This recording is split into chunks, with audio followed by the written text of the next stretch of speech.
Question 3. In terms of subatomic particles, state the difference between the three isotopes of magnesium.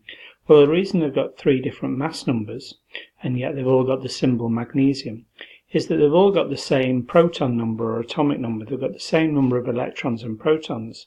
But the reason they've got a different mass number is because they've got different numbers of neutrons. However, if at all, the chemical properties of these isotopes differ. They don't. They're all the same element with the same number of protons and electrons.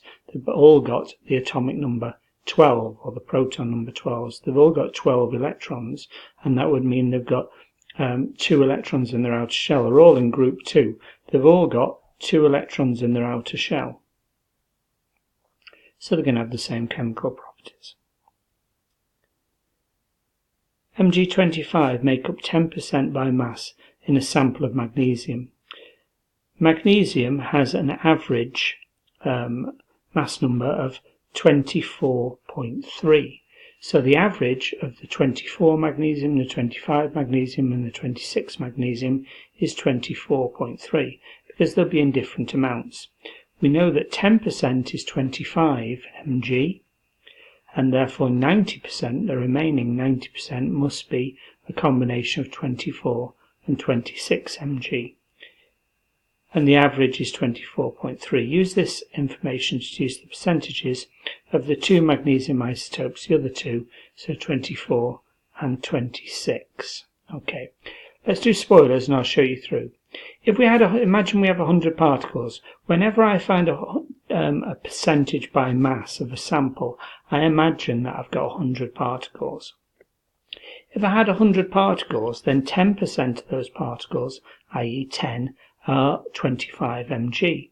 So the number of particles of the remaining two isotopes, 24 Mg and 26 Mg, must be 90, because 10 add 90 make 100 particles. So we've got 10 particles of 25 Mg and 90 particles of 24 and 26 Mg added together. So the remaining particles, we've got 90 of these two. We're not quite sure in what ratio amounts we've got them. So let's imagine the number of particles of Mg is x, Mg24 is x, so this is x. So, number of particles of Mg26 must be 90 take away x, because 90 take away x plus x equals 90. So, I've got x numbers, I've got 10 particles mass 25, x particles mass 24, and 90 take away x particles of mass 26. So, the mass of my Mg25, well, I've got 10 particles, each of mass 25, they must equal a total mass of 250.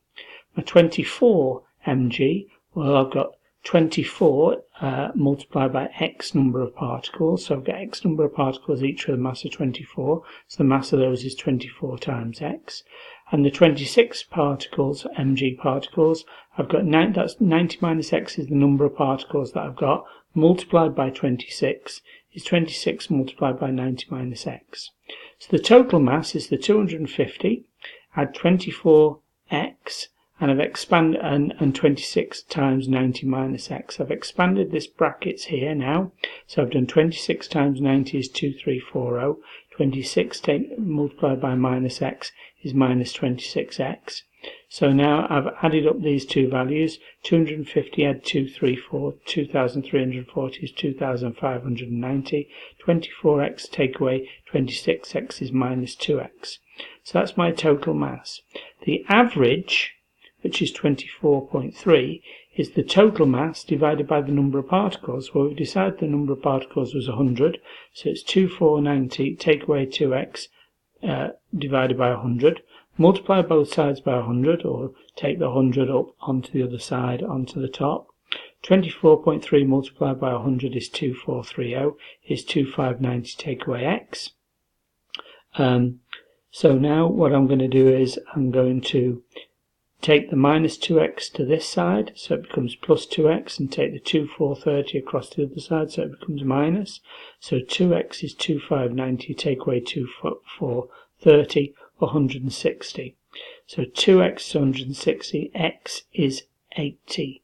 So my number of particles of Mg is x, so that's 80. So 80 out of the 100, or 80%, is 24, and therefore 10% must be 26, because these two added together make 90. So if Mg24 is 80, Mg26 must be 10 to make 90.